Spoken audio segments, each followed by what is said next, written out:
1,000 years. Know yourself, know your roots, know your culture. You're in tune to Cultural Mix with Bev Moonchild on Fit FM 96.7 Fridays 6 to 8 p.m. I'm Mars. 1,000 years of peace.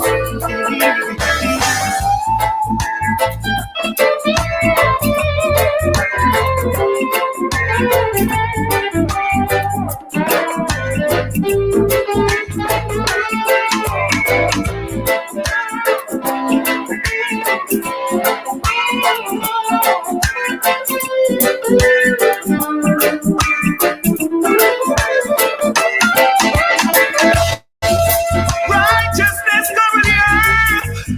Little children play and sing. Over vibes of feeling. Make me wanna jump and sing it. 1,000 years. 1,000 years. 1,000 years of peace.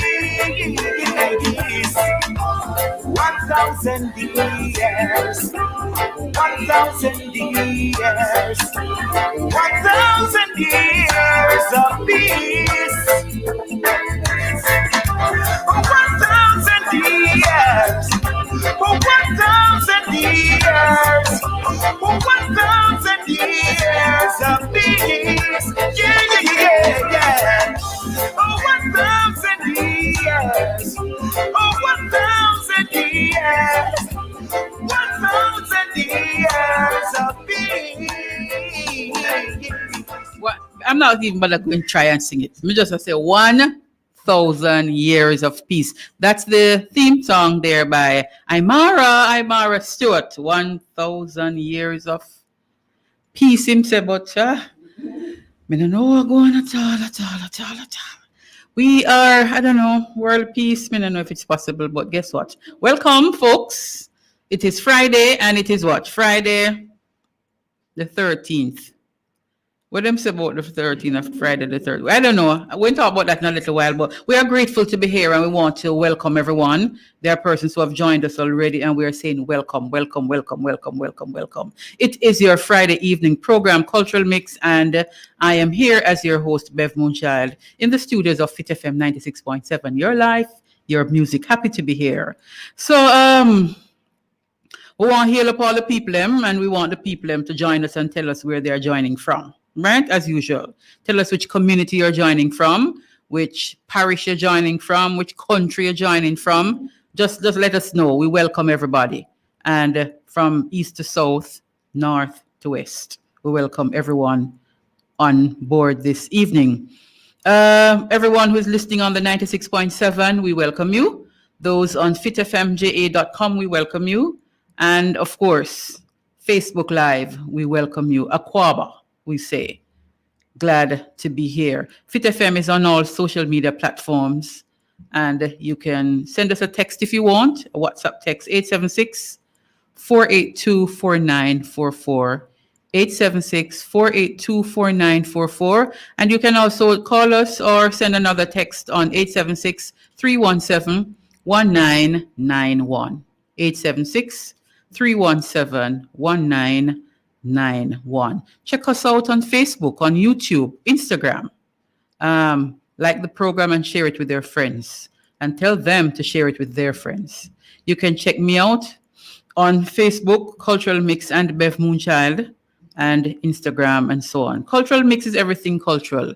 If you're just joining us for the first time, we talk to people about traditions, cultural traditions and practices. And we don't say interviews, we say discussion. We talk and we laugh, we play music, because lots of people join for the music, and we just talk. Whole a vibe in this space from 6 to 8 on a Friday. So invite your friend and invite their friends, tell them to invite their friends.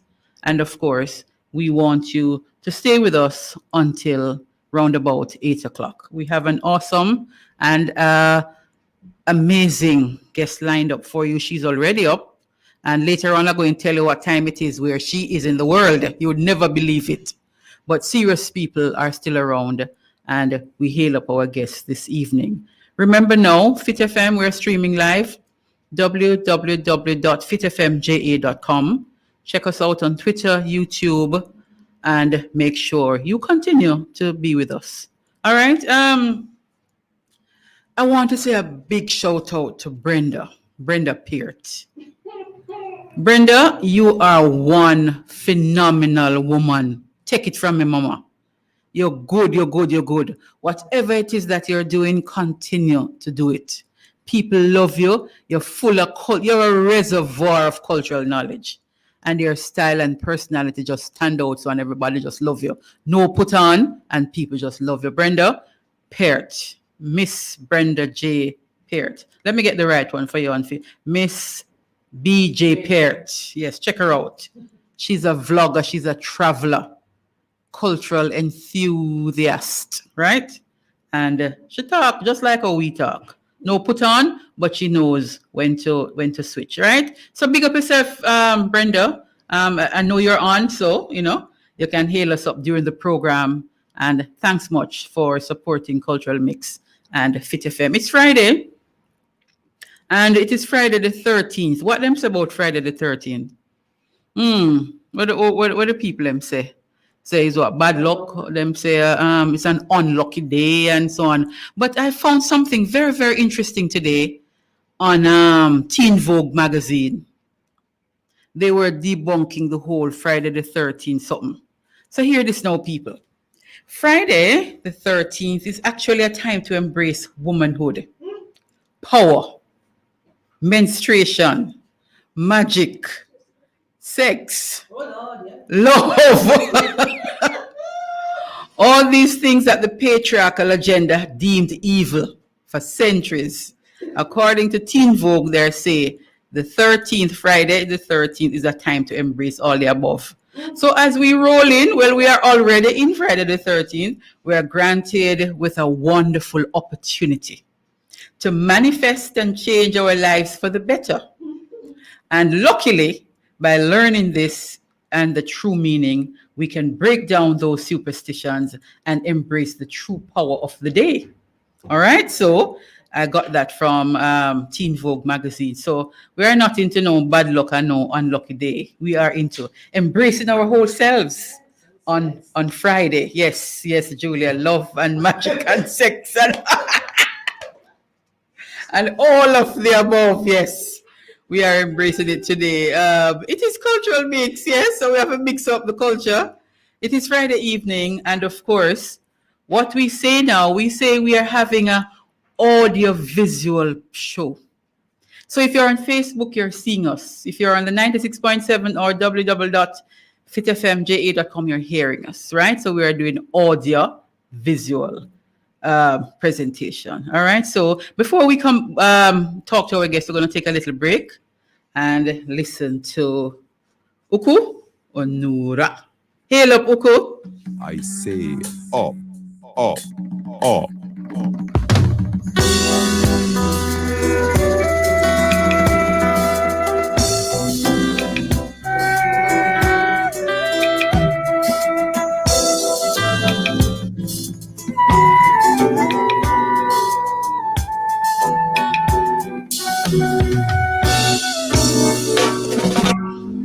I rise up, sunrise shining, new day dawning, giving hope and inspiration.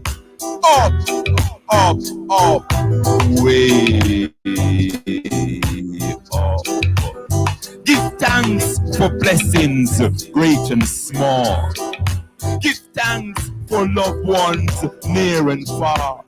Give thanks for health, strength, and prosperity. Up, up, up, way up.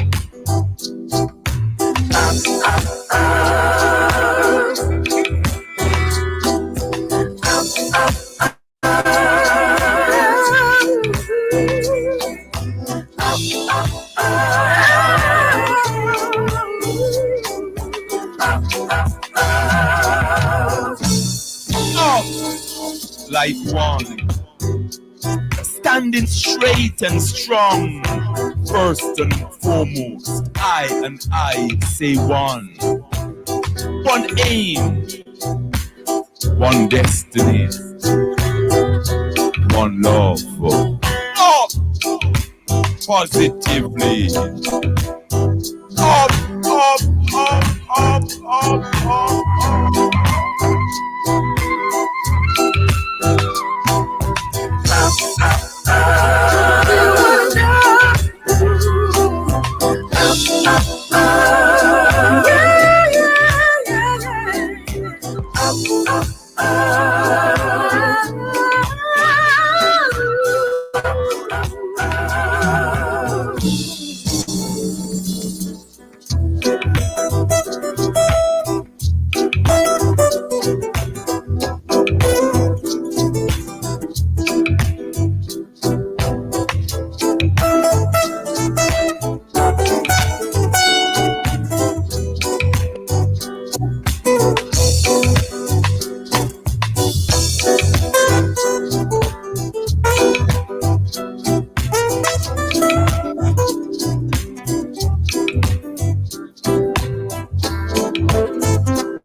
Cultural mix.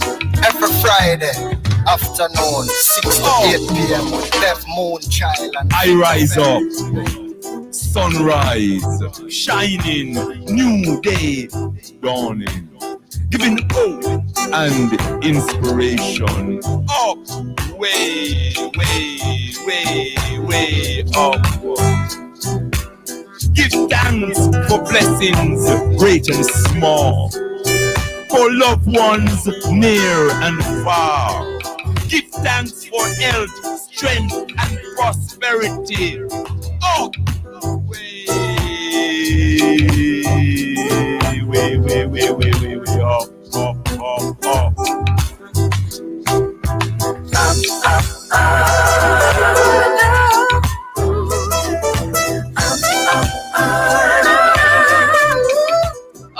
Up, Uko Onura there. And we love this one, Uko. It's a new one out, as a matter of fact, people.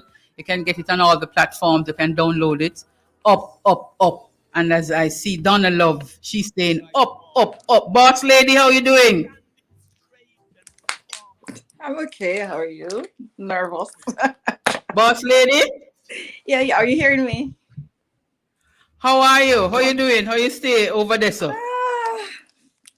I'm here. You're here just dry, so? Yeah. Nerves that kill me. Nerves that kill you. You know the people might say, oh, boss lady look nice and boss lady glowing. And boss lady look pretty. All kind of Oh, up, is up, it? up, up. Yes, man, on Facebook Live. But So some Shanna Hilton said, "Fimi boss." Shanna. Yes.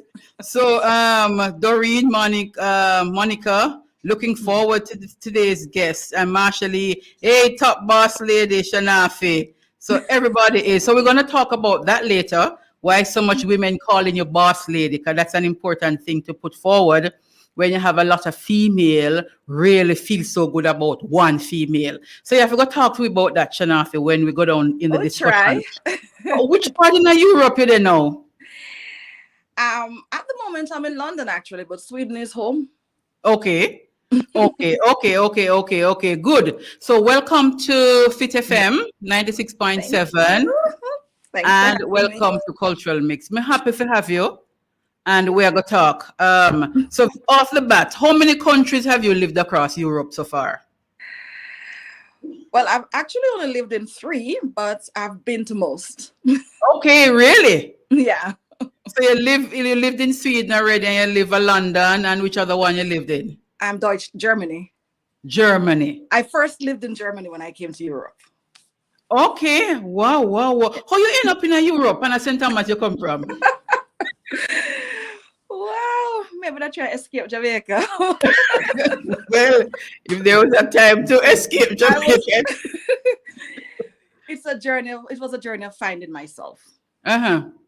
I think Europe for me represented everything that I wasn't. And everything that I thought everything that I was told that I couldn't be. It is that deep. Yeah. So I needed to get from the life I had, I needed to get as far as possible away. Mm-hmm. And Europe sounded okay. Mm-hmm. So how you actually end up in a Europe? Okay. I came here just after sixth form. The first person I ever dated was German. So so I went to Germany with him. So you meet him in a Jamaica? Yeah. Okay. He's probably on the live. On the live. So you have to talk nice about him now, you know. Yes, you know, manners and respect. So we know you come from St. Thomas. What are some of the schools that you attended in Jamaica? Oh Lord. It's like I know it says schools. Schools. Because me hear you talk about the schools. Let me start from basic school now. Yes. So I am from Bath St. Thomas, as most people who know me knows. Mm-hmm. A little part in Bath called Bottom Yard. Mm-hmm. So you know, right beside Plantain Garden River. Yes. River. So I Bath Infant School. Mm-hmm. St. Thomas people know it as Miss Jackson School. Mm-hmm. Bath All Age, and it was Bath All Age at the time. Now it's Bath Primary and Junior High. Yeah. Then I went on to Happy Grove High. Mm-hmm. A little stint at St. Hugh's, Jose Marti Technical. No, hold on. High school for girls. All right, take time. What do you know? I told her it's like Puss Pitney. I want Yes. Hold on, take time. So you leave Bath Primary, and well, it's now And I Bath went Primary and Junior common High. entrance. Mhm. Common entrance. And you, after you pass your common entrance, what you pass for? Which school you pass for? Happy Grove. Happy Grove. Happy Grove, the inner Portland, border of Portland and St. Thomas. Mhm. All right. So you do one little stint after A common year. entrance. 1 year. Mhm. Why you did have to leave? If that's something you can tell me. Of course, my life is an open book. Okay. I grew up with my grandmother in Bath. Mm-hmm. So at that time, she was getting really, really ill. You can count at her age. She was born in 1920. So by the time I was a 10-year-old child getting ready to attend high school, or 11-year-old, she was pretty old. She had brain cancer and all that. So I attended Happy Grove High, as I said, and went to Kingston, met someone, and it should have been my dad, and I moved. That was it. So you live with this person who should have been your dad? No, not initially. I lived with a cousin of mine off Walton Park Road. And you went to St. Hugh's? I should have gone to St. Hugh's. Should have. That's where I was transferred to. So Yeah, but as the school year started out, it became Jose Marti. Shanafi, me want to follow the story straight, you know. So, Okay, so after Happy Grove, uh-huh. Jose Marti. Okay, so St. Hugh's was just the place you were transferred to, Yes. but not a day at St. Hugh's. One day. What you doing in the uniform? Back in the green uniform days. Uh-huh. What you doing it after one day, just going on one next uniform? Jose Marti. Jose Marti. And how long you spent at Jose Marti? 3 years. Oh, okay. And then now that would take you where? First form, second form, Fourth form. third. No, I went to Jose Marti at second form. I'd say okay, second, third, fourth. Okay. So after fourth form now, where you move to again? Montego Bay High School. Montego Bay High. Mhm. So you know Montego Bay High a private school, you know? Not really. But you know, the creme de la creme goes Yes, that may I tell you. So you went to Montego Bay High, but how the finances go to Montego Bay High? Can we know? there. No, Montego Bay is a government school, man, but It's a government school. it behaves like a private school back when I was there. Uh-huh. Yeah. So I was transferred from Jose Marti to Mhm. Montego Bay High School. So that was also the first time I went to live with my mother. Oh, your mother was in Montego Bay at the time? Yeah, she was in St. James, yeah. Okay. So how long you spent in Montego Bay High now? Fourth and fifth form, I repeated fourth form Mm-hmm. because how would I do my exams, SBAs and stuff like that? And then fifth form. So Okay. So that was about 2 years, so 2 years. 2 years. And after that 2 year then now, where did you transition to? Knox, sixth form. Mandeville. Okay. So that's a Knox Community College. Yeah. Mhm. Okay. So there's one other parish in Shanafi. Me say a Puss Pitney. You see why I wanted to escape it all? Yes. So you go Exactly. a Mandeville there, so. Yeah, but I was the one who went to Knox on my own. I was the one who wanted to get away from the life I knew. Okay, okay. So how Yeah. was it for Knox after you went off on your own? It was okay. Mm-hmm. It was okay. I think it was those 2 years in Mandeville that cemented who I eventually become. Because you get a time to be by I yourself and to think Yeah, and there so were so on. many incidents in my life. Mm-hmm. So those 2 years, I actually were among people who took the time out to understand who I was. And I think since I left St. Thomas, it was the first time I was able to breathe. Wow. Yeah, it was the first time I was able to breathe. So Wow. and that's why, even though I have lived in other parishes, I've never ever said I was from anywhere else but St. Thomas, because that's the best life I ever had. So when you went to Mandeville now, as you say, it would have been that moment when people really start listening to you. Yeah, well, they always did. But in Mandeville, going to Mandeville saved my life, put it that way. I truly believe that if had I not just walk away from all family and friends and everybody I knew, I would have probably been in the farewell parts of the papers. It saved my life going to Mandeville. Wow. I went to Mandeville as a lost, suicidal 16-year-old. Yeah, so you have come out of that, Shanafi. You come out of that and you come out of that swinging. I'm telling you, because I'm observing and I'm seeing the progress, I'm seeing the growth and so on. But where you get the strength from to say, may I go just go off by my own? Because remember, you're 16, 16 going to 17, yeah. Yes, where you get that strength from? Because even if you were 18, that's still a one young picnic. Where you got that strength from to say, you know what? I take up my life in my hand and I move. As I always say, and the way I always answer that question, is I am from a line of very strong Maroon women. I am from a place where woman rules. So I had to, nobody was going to save me. So I had to save myself. And not even your mother would save you? I think we were in different stages in life at that time. And I have only, up until then, I've only lived with my mother for less than 2 years. So we didn't necessarily know each other. How important it is for women, for parents really, not just women, for parents, mothers and father, to know them children. I think it is, because if you don't get to know your child, if you don't get the opportunity to learn, communicate, and build a bond and relationship, we will have a generation of very broken women and men. Because whatever we become, the foundation is formed by the time we're 6 years old, really. And not everybody can get up at 16 and say, this is not the life I want. Yeah.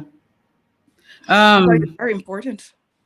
Listen, I watch you and your family, how you, as you talk about knowing your children and developing that bond. I really want to say to you this evening that I appreciate, I love how the way you grow your boys. Thanks. I try. What I mean? Yes, even the one who turn up at work when he feel like. Today, for example, payday. He just come when a payday. But I hope he put in the hours for all the day. He did. Yes. So we want to hail up your 3 sons. Tell us the names of your sons. Okay, so the one you're referring to is Jarl Trygve. Jarl. We call him Jarlis. Okay. Then the one with the dreads, the middle one, is Zwen Axel. We call him Zwenis. And the one that most people probably know his name is on everybody's lips. His name is T7. We call him Seven. Those names, especially the last one, what is the meaning behind his name? Oh, you sure you want to read it? I'm interested to hear. Okay. T is actually a Scandinavian name, and it means it's a Norse name, yeah. So the Viking gods, and it means trighead, so security, yeah. But the Zeven is a play on the Scandinavian name Sea Sweaten. So if a Swedish person saw his name, they would have said Sea Sweaten, but I say seven because I meant it to say seven. So now that I point out the seven, are you sure you want to hear the story? Yes. Okay, so here. Why hear it? And everybody want to hear the story. So here it goes. So back 6 years ago, I met his father. Okay. All right. It's the story's public, so I can share it here. So 6 years ago, I met his father here in London, on the streets of London. Yeah. The boy from Spanish Town. So anyhow, you talk to somebody, and he said to me he had 2 children. So, lo and behold. Don't tell me say no to me 7. Oh, stop the man. So,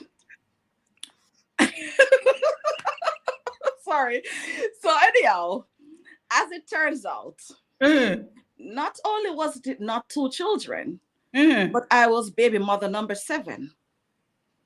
So yeah, he's not as innocent as he looks.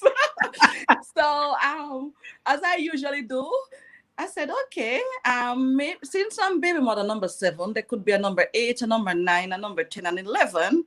But you're going to have to explain why you picked the name 7. Oh no. So that's how we got the name 7. Oh no. I know, Lawrence are my boss, right? So you don't care what kind of room you want spread, you are my boss.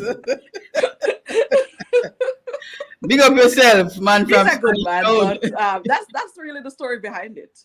Yes, everybody have a story. Yeah, I mean, I think you could have tell us you're number 7 now. You have to tell us something if you're coming at the camp. It would have been nice to know before you were pregnant. Yeah, but it's what you can say. It's one of those things that you laugh about now. Yes. I didn't then, but it's one of those things that you laugh about now. So Marsha Lee is saying, no time to be shy now, boss lady. Because everybody knows I'm very shy.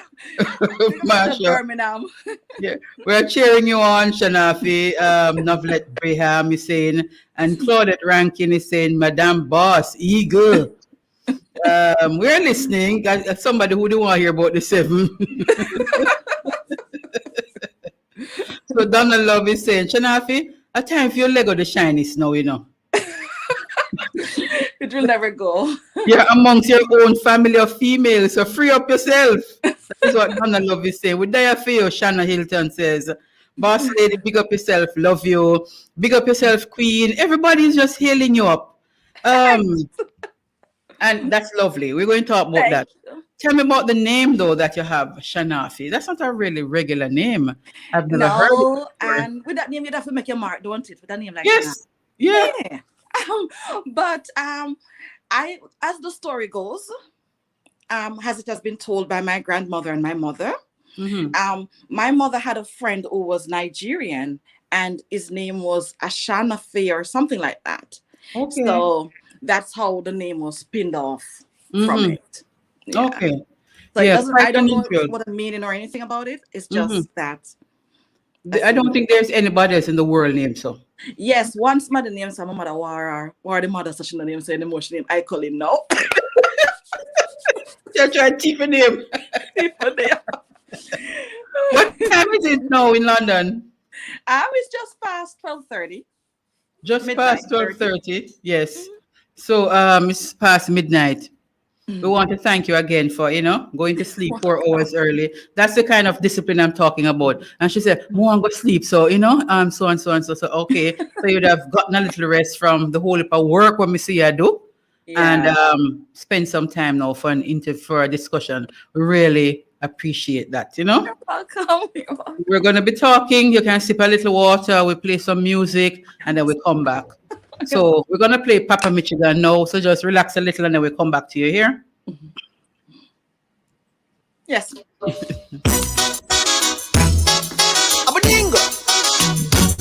I say out of many, we are one. Dreadlocks ballad and a Babylon.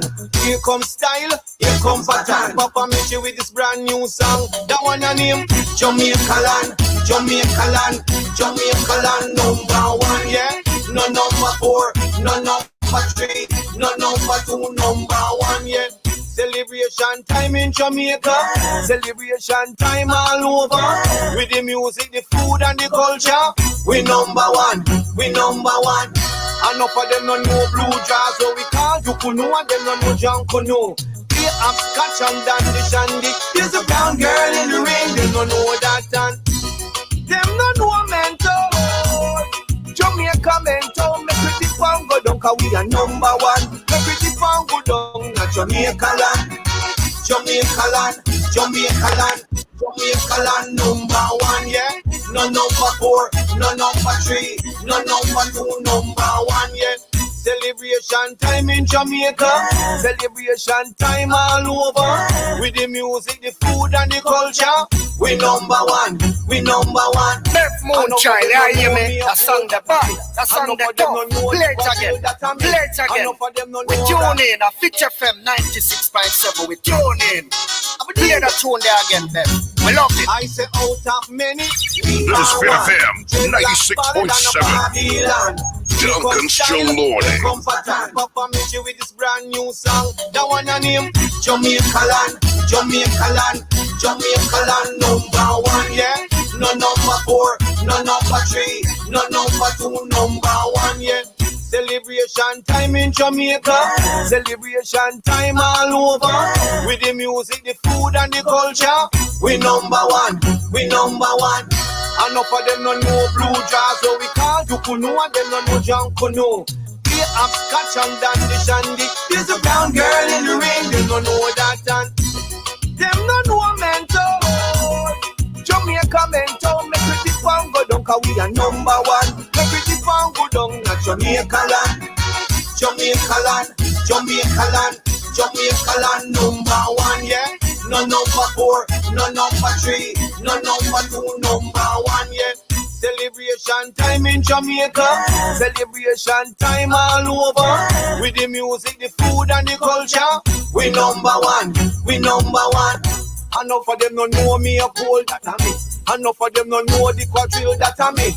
Enough of them no know rock steady or scare. The Jamaican scare, yeah. Go little children, go do the scare. The senior citizens, go do the scare.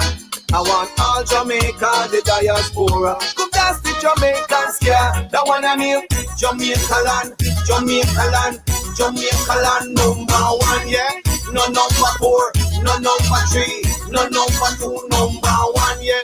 Celebration time in Jamaica, celebration time all over.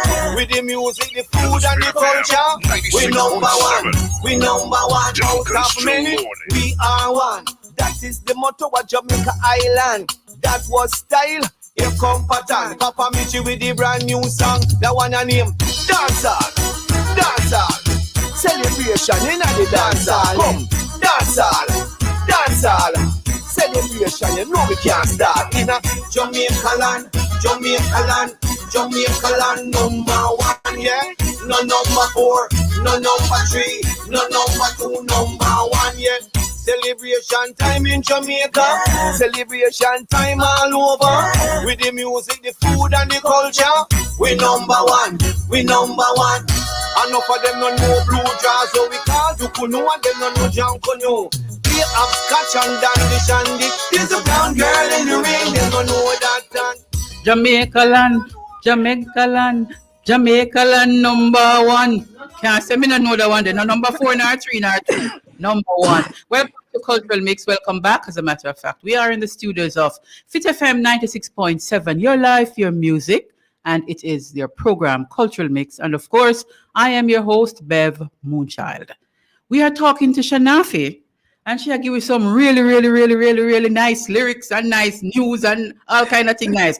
Shanafi, you are from St. Thomas, and everybody here so is saying, Boss Lady, big up yourself. That's Agnes.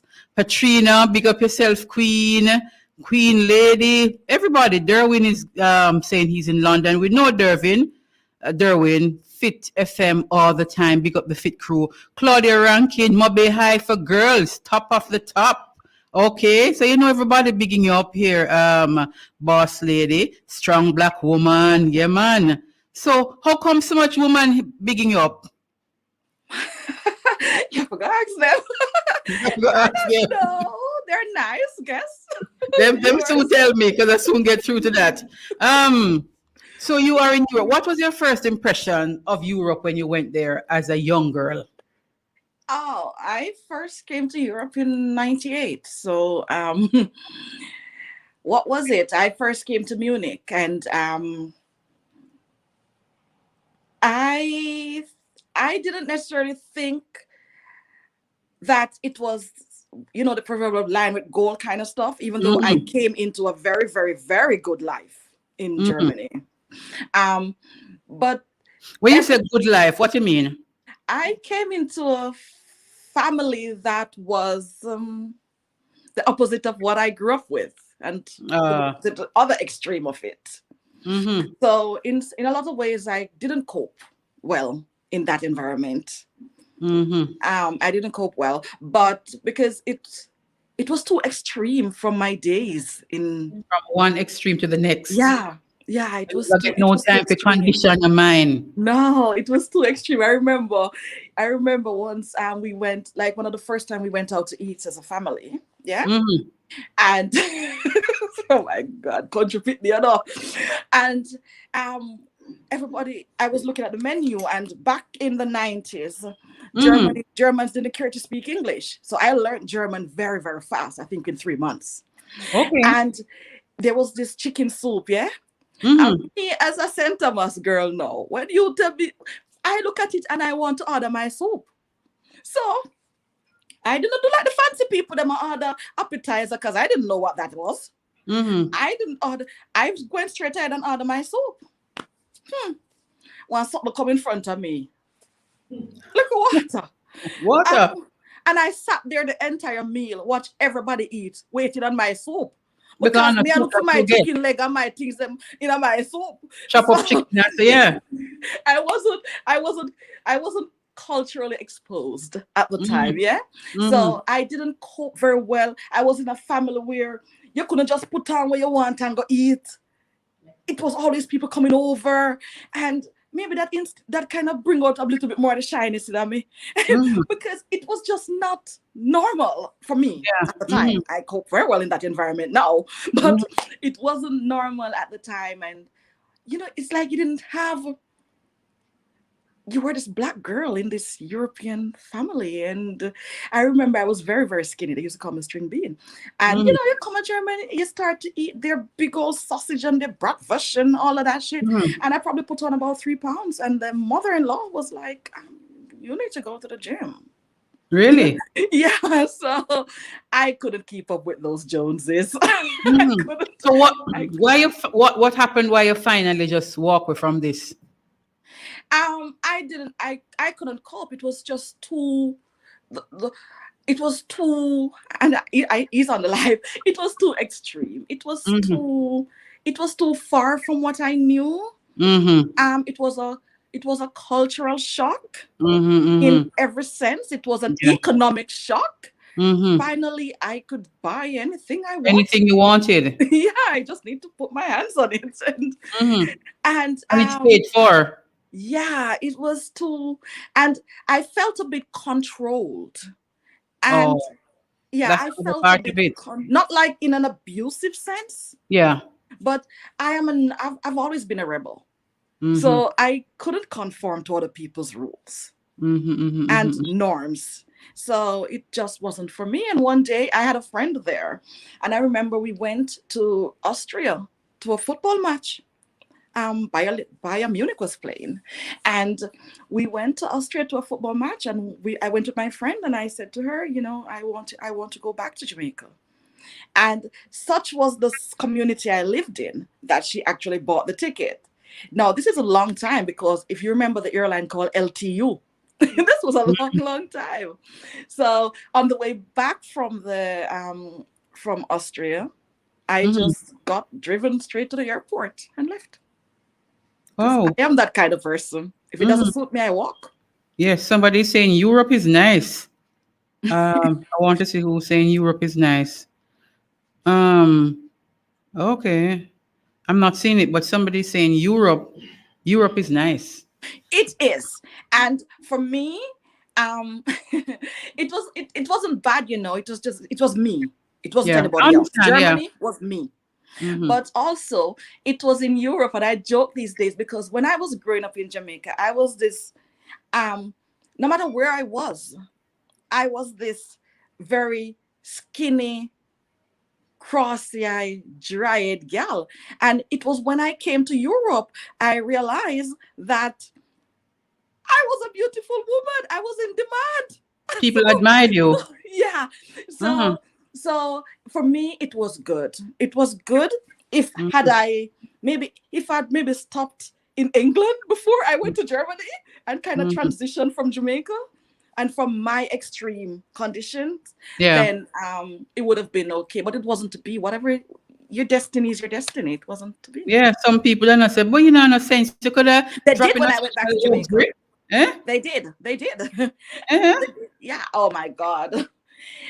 They did. When I went back to Jamaica, oh my God. What were some of the things people said? Them probably all vexed with you. Okay, so as I say, in the Jamaican term, Manfred, he's on the live, I think, his family was loaded, like proper loaded. And I got a lot of stuff the year we were together in Jamaica. You know, I had it all. It was back when we were building those things at El Greco. So, you know, not to go into details. I had it all there as an 18-year-old. And but people just say a fool where you come back for, because I came back and I registered myself in school. Another school. Yes, Caribbean Institute of Technology. I think Hardtech took it over now. Yeah. So I came back and I registered myself in school, and I started working at a place called Teleservices Jamaica Limited. And to come back to a normal life, it was, and I think for a lot of my relatives, it was an embarrassment. Yeah. It wasn't, because I was there, I was sending out the Deutschmarks, I was doing everything the typical Jamaican does when they go overseas. But I wasn't happy, and that's why I know that money don't make you happy, because I had it. And when I say I had it, it just doesn't make you happy. So I get one for laugh after and a lot of all that. But I've always been that person who believe that ultimately my destiny is in my hands. And I am the one who lay the building blocks of my life. So everything that was there, it wasn't mine. It wasn't yours. No. And whatever is not yours, you can lose. Yeah. I chose to walk away, but whatever is not yours, you can lose. You can even lose what is yours. Thank you. In some circumstances, much more we are not feel. Thank you. But you talk about cross eyes, but I'm not seeing those. What happened to them? Maybe I poverty and Kazi.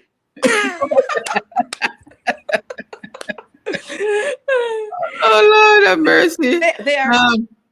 They are cross, but as my grandmother said to me when they used to call me, what they call me, what I Tulsi? I think that was it to us. I think it's all of those name calling where I developed that shyness, you know. But as my grandmother used to say, she used to say the native people, but she meant the Arawaks, that they used to put a piece of string in the middle of the forehead for the babies look at it, so they got those kind of eyes. So when I used to be teased and I used to go home sad, that's probably the only time in my life my grandmother slapped me and said, "Yo, I hear that. You know, sister, they go there, paper. You also put this in them." I don't know where she learned it, but it was true. But she was trying to give you some kind of confidence. Yes, because no matter what, and that's the thing, and that's why my grandmother is my hero. And that's why I feel the way I feel about her, because no matter what somebody said to me, like I had no hair. That's where the dried gal thing. They used to call me coconut water because if you know St. Thomas, coconut in everything, and I was in everything. And my Coconut. grandmother was, and I would go home and I would cry. And my grandmother she would rough me up and she would say, "We are crying for, you know, see everybody drink coconut water." So she would counteract. She would counteract every negativity that came into my life. So that was kind of a positive thing for you growing up as a little girl, Yeah, it was. and maybe a very consistent thing too. Yeah, it was. My grandmother was something else. Novelet Braham Miller is saying he's a good man. I suppose she's referring to the German. No. She's referring to Lawrence. Okay, Lawrence are the boss, you know, man.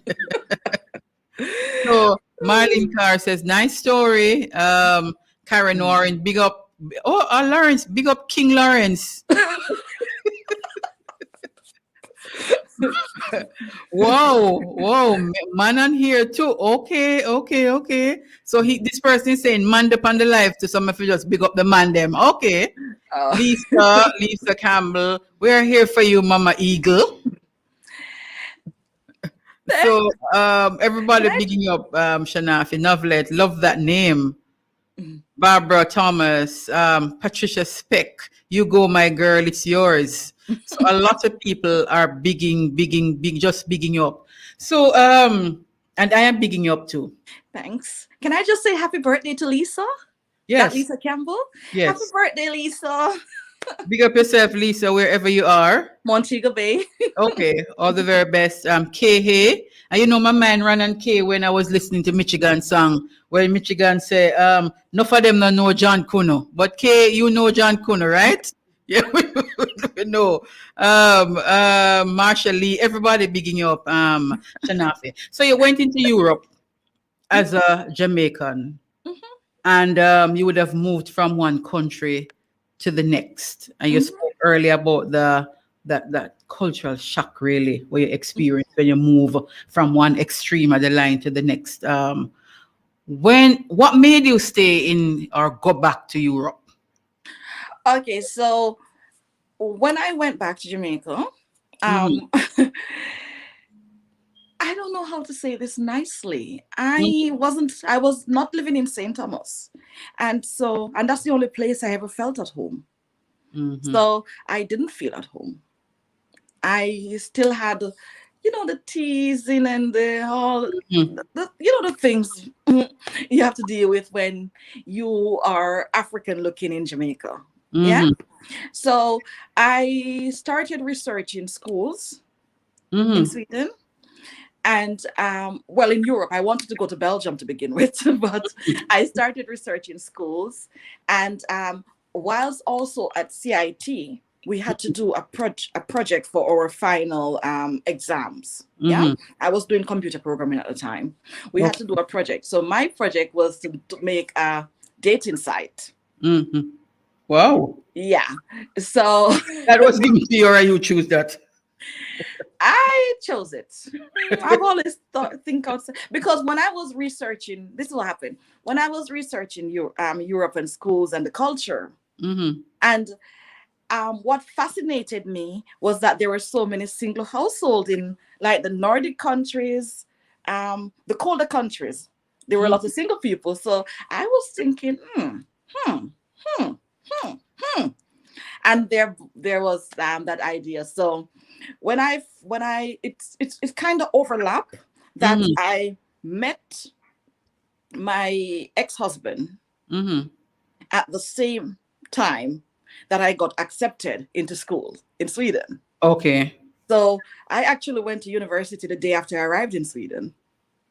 Yeah, it kind of overlapped. So when I first came to Sweden, didn't really like it. It didn't like it because Sweden back in the end of the 90s was a very homogeneous place. You just saw Swedish people. And if I had braids in today and I had another hair in tomorrow, they would just think that my hair grew.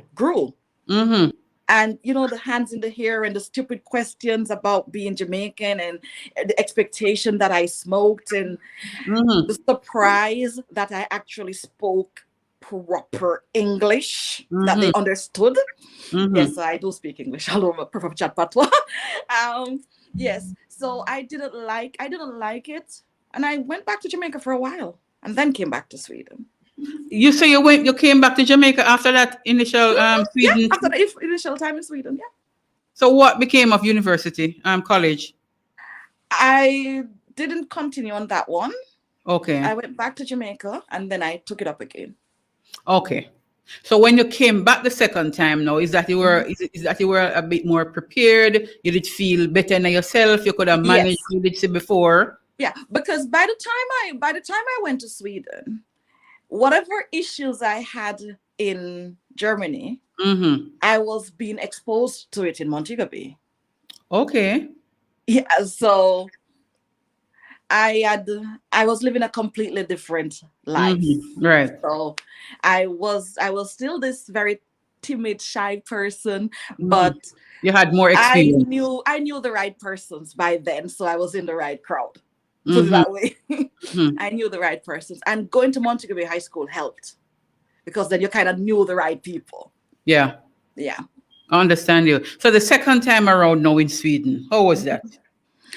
It was good, and I absolutely love a lot of things about Sweden. Sweden has been home for forever. Yeah, so it was okay. As a Jamaican, you get special treatment, really. One of the things though, wherever I was living, I didn't completely live the typical immigrant life, so I didn't have to struggle my way through the system. I went to Sweden. I already had a green card, a Swedish resident permit. I had all of that. So, so it was good. I lived. People would expect that in Sweden, where you are well and truly a minority as a Black person. I didn't face racism in that way, but also I had found my voice by that time. So I was very outspoken as a person. And by this time, were you married also? You have to test drive first. You test drive. Okay. You can't just come to Europe and take up these people and marry them, No, it don't work so.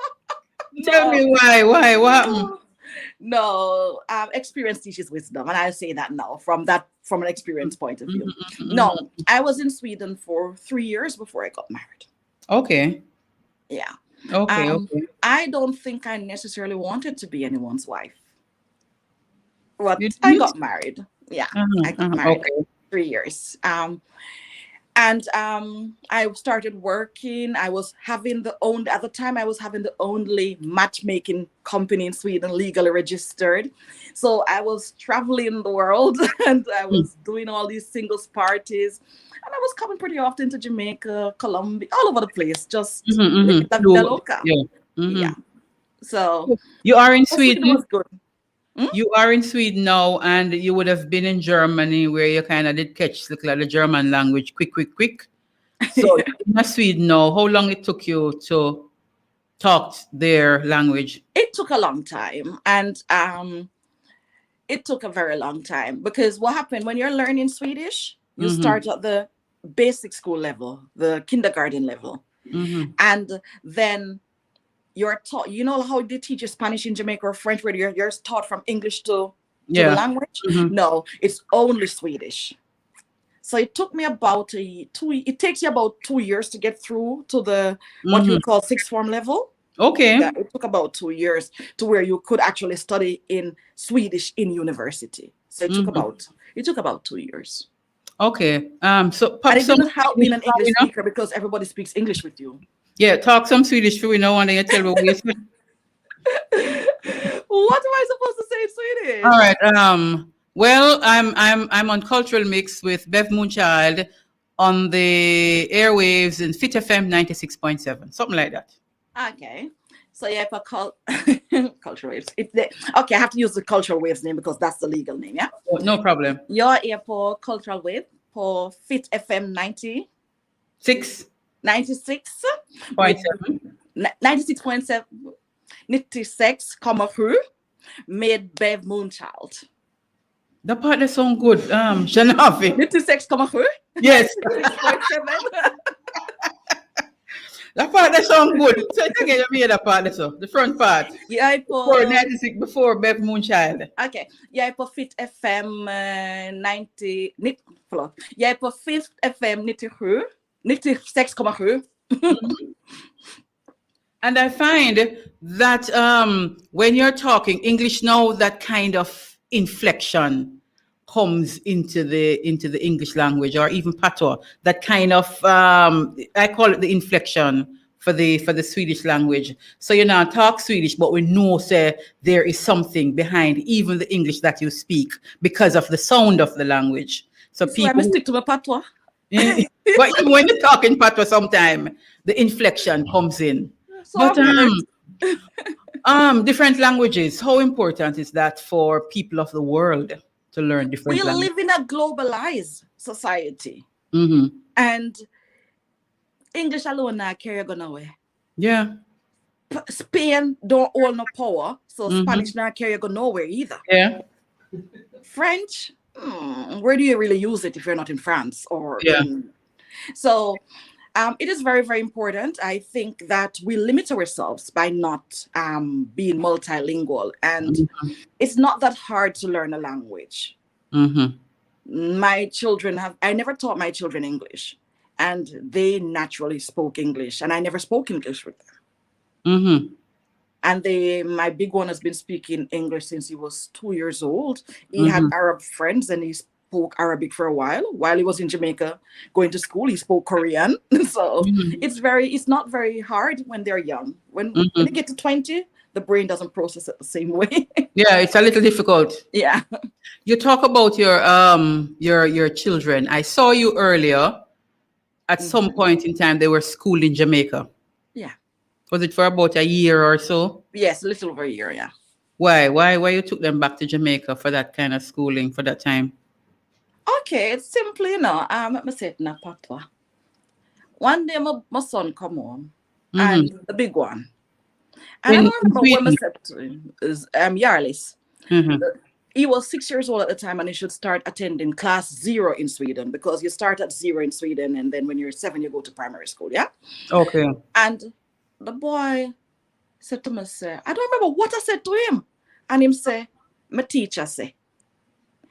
And it carried out for a while. Everything I said to him, he might oppose me and say, my teacher say. Mm-hmm. So I say, okay. A teacher say here, so. Mm-hmm. All right. I could go to Jamaica with parents say.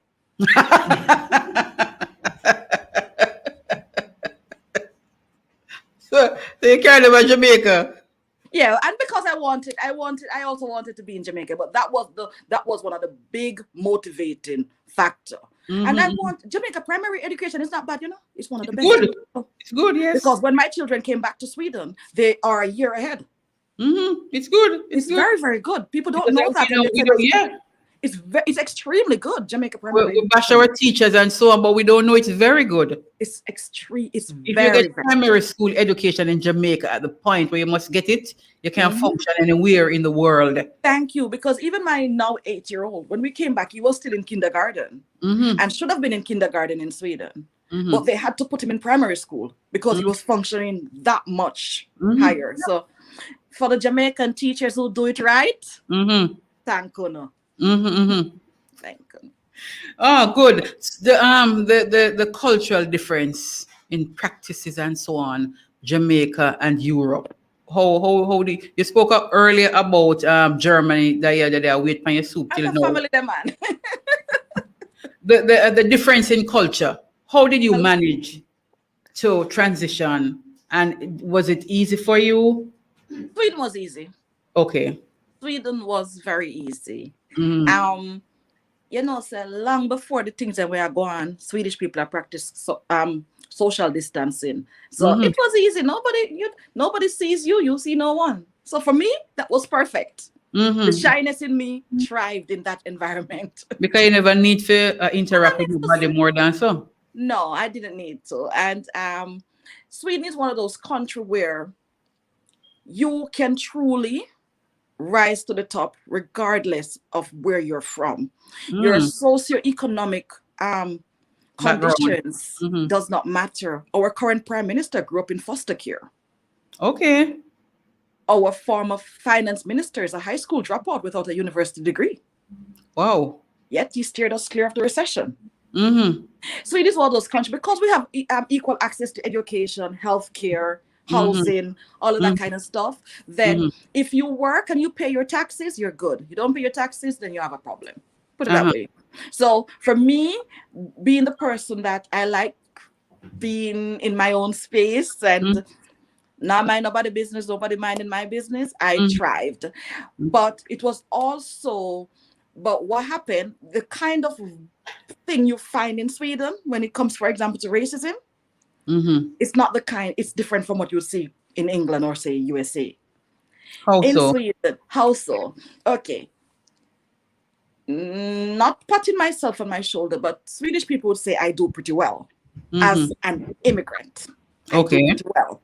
So when somebody comes up to me and they would ask me whether I was at work working for others or through my business, it's almost condescending. They're like saying, oh, you have done well. But as a Black person walking into a shop in Sweden, even after more than 20 years there, they approach me speaking English because the expectation is that jag talar inte svenska. Yeah. So back when I was with a Caucasian man, it was him. I was Mrs. Him. You know, it was whatever I achieved, it was because that's the kind of thing. So in that way, it is challenging. I wasn't my own. You're not your own self. That's what I want to talk to you about. You were in a interracial marriage. How was it? You start talking about it now. How you coming out of Jamaica, you know?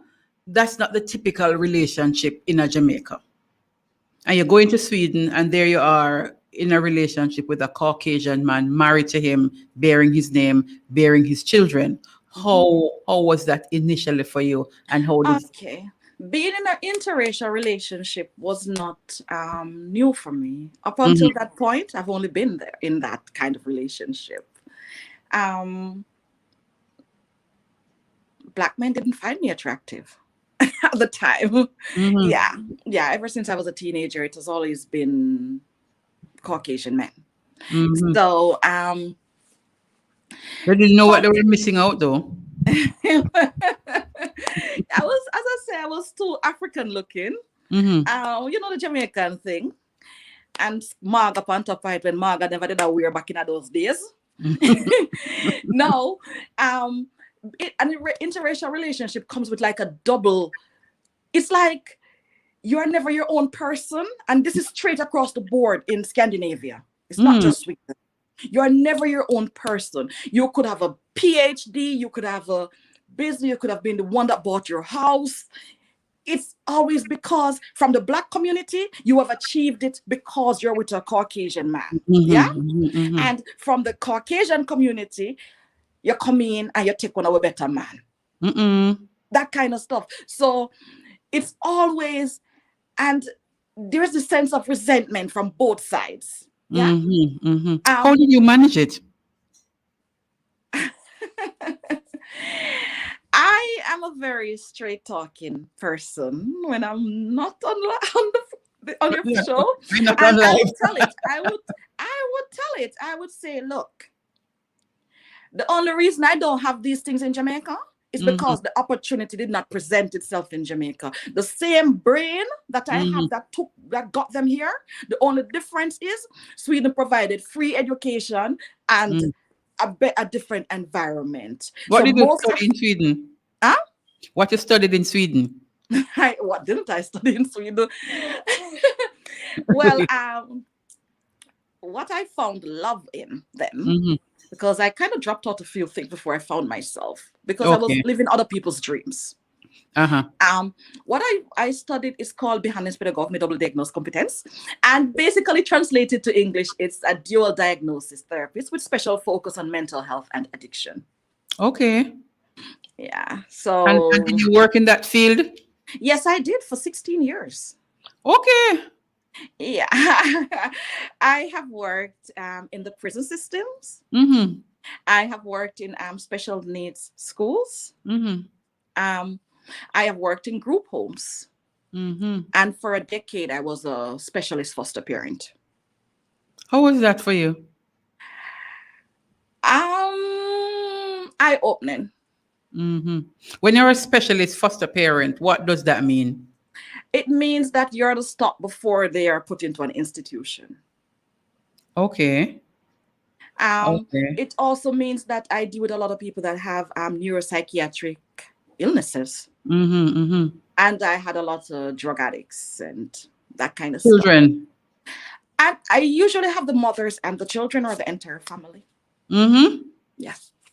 So how you manage that, Shanafi, coming from Jamaica? How you manage them something there? You see, I have gotten a lot from Sweden. Mm-hmm. I got a lot from Sweden. So for me, it was my way of giving back. And when you say a lot, you mean like education and the Education, healthcare, mm-hmm. The opportunities to springboard myself to what I am becoming. Mm-hmm, mm-hmm, mm-hmm. Yeah, so Sweden gave me a lot. So you gave back? So I gave back for 10 years. Wow. So the foster parenting,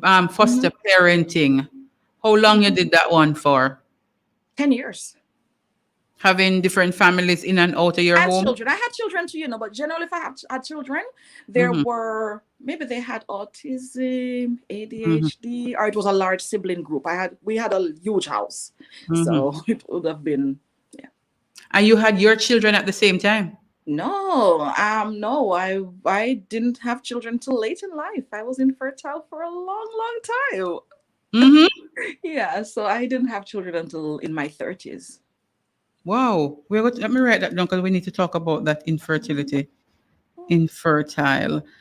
At one point in time, we used to talk a lot, you and I, when everybody think of leaving Jamaica when things kind of not so good for you. And at one point in time, I realized that you were a little not in the town center kind of, but in the, what would I say, country areas.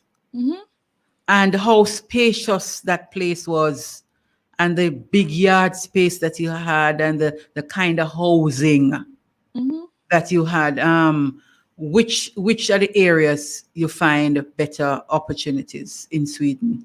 In the town or out in the rural parts? Sweden is well and truly a developed country.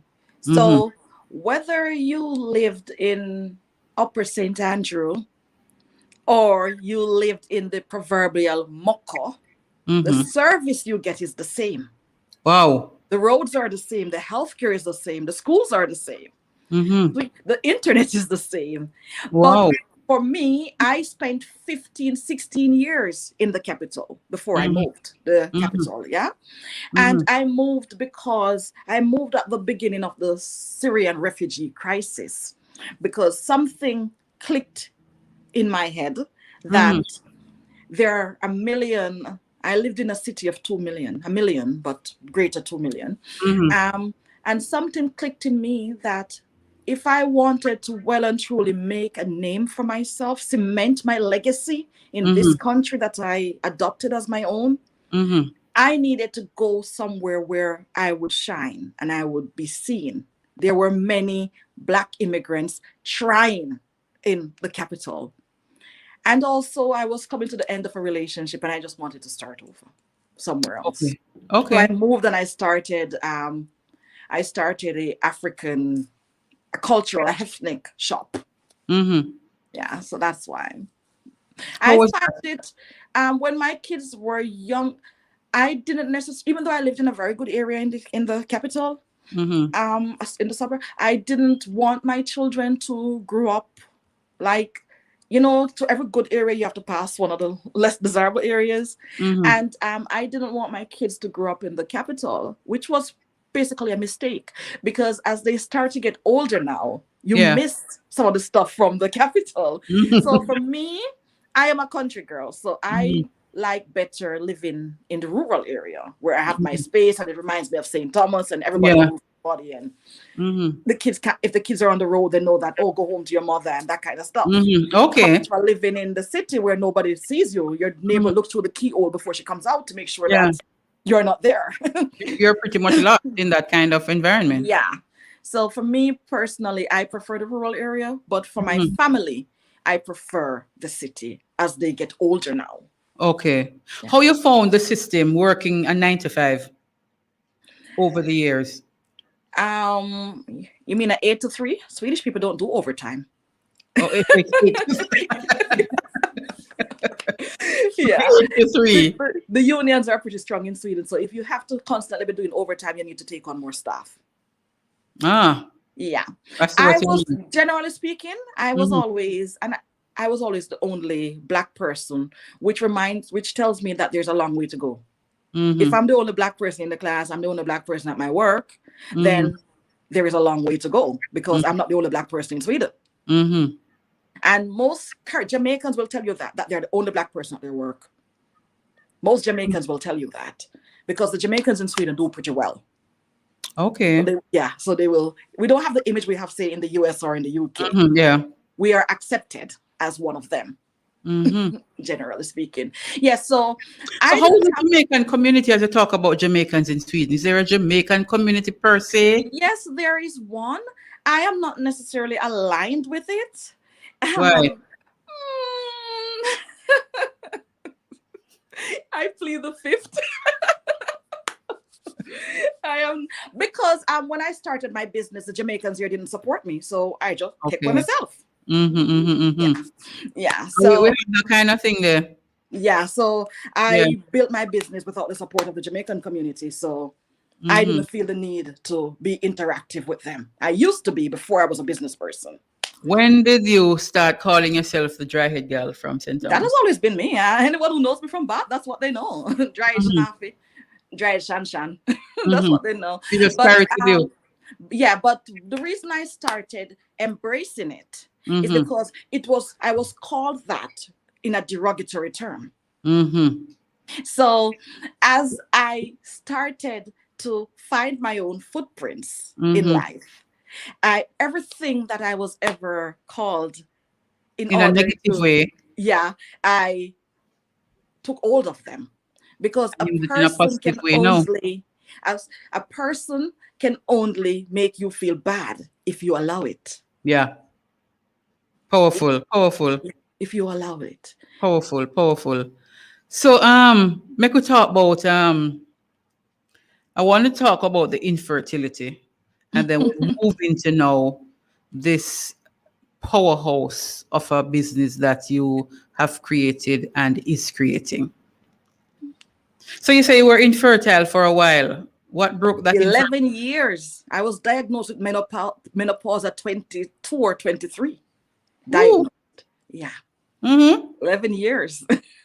So what broke it for you? Say I bush them though. No, tell me, because that the business would have come out of that, I would Yeah, imagine. that's where, that's that. But basically, and sometimes when then things are going, you have to leave it alone, I know, say you probably weren't supposed to have children at that time. But Mm-hmm. I make good. I have a lot of illnesses. You don't make good. I make good. What do you mean you don't make good? I You're make good. perfect. You're No, perfect. I make good. Perfect. Maybe Perfect. somewhere I go and know did I go one time I make. But Mhm.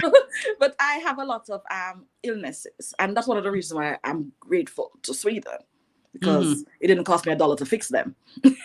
Okay. So for one, I have PCOS, or I had PCOS. Mm-hmm. For those who I have had 3 times a pituitary brain tumor. What? Yes. It's not cancer, tumor, brain tumor.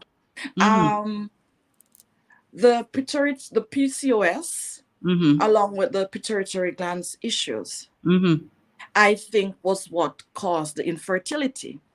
However, in Sweden, they couldn't look for that because that kind of thing is predominantly among Black people.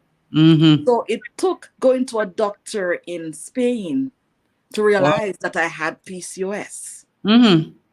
And once I realized what it is that I had, then you know how to solve it, yeah? You drop on the St. Thomas bush them. Mm-hmm. Yes, so that's that for 11 years I did anything that Western medicine tells you can do in order to reproduce. I did it. And it never worked. It never worked. It never worked. And I think it also, because we live in a society, especially in our society in Jamaica, where you're led to feel that is, if you don't produce offspring, then you're not female enough. So I had that pressure on me. Mm-hmm. I don't necessarily think it was pressure from myself, but I visited Jamaica very often. And everybody asks you something. Yes, and then I'm my mother's only child. So, of course, she want her grandpitney then. Mm-hmm. Yes, and everybody was like, well, if you white man, I'm going to take one Jamaica. That kind of thing. So it was quite, it was, I laugh at it now, but there were cases where I had friends who were pregnant, and before they announced their pregnancy on social media, they would come and apologize for announcing it, because I was very open with my infertility. I'm very open with everything that has happened to me in life. Yeah. And I realized that I belong to that generation where so many of us are infertile involuntarily. Yeah. So I went to Jamaica one time, went to St. Thomas. I didn't go back to St. Thomas for a long time after I left, like really, really long time. And I was there and I was talking, and I remember this lady, she said, you don't know dog blood? I must say, yeah, because it growing on the fence, yeah? I must say, yeah. And she give me, and she say, drink that, man. And a couple other herbs. One day, I'm at a bus stop. We pass out. Two more black at the community where I live in. They probably think somebody they're on drugs or something like that. Reach at the hospital. Them send me up the, what you call it? Gynecologist emergency. 18 weeks that are under your skin. A joke you make. The dog blood work. It was a lot more. It was quite a few more, but that was the first one I started on. Yeah, yeah. And then eventually I started using, you start to read and you start to talk to people from different cultures. Yeah. And, then I started with the essential oils and pretty much what became one of the foundations in my business. Yeah. So, we can understand now you wanting to say, I can use these Jamaican St. Thomas herbs and help cure people. Not a medical doctor, but it worked for me. Support. Support, yeah. It worked for me. So I recommend say, uno try it, it can work too. We're not recommending, we're not, we just say you can use as a support. Support what? Support medicine, support what? Support your system, support your system. But remember, long before we had multinational pharmaceutical companies, what did we use? The herbs. When my grandparent and your grandparent were pushing out the 10 children, one every 10 months, and they still had the flat stomach, and they lived to be 80 because, my grandmother was a grandmother. Nowadays, the grandmother, them young. But they died from natural causes in their 70s and 80s. What were they using? Yeah, the herbs. And a lot of these people deliver at home by themselves. Thank you. So one of the things, so herbs are powerful. Herbs have their own chemistry. Herbs have their own.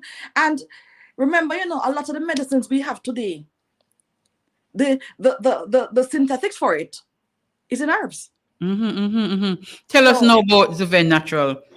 Oh, Zeven Naturals. Oh boy, that's my baby. I've been doing a business for since I was 19 years old. I've always had a side hustle. because I love travel. You know, when you're in Jamaica, you so even if I watch people ride bicycle because you never have a bicycle for yourself. I mean, I always say, me I go travel the world, you know. So I like to travel. I like traveling. So Zeven Naturals is basically walking my purpose.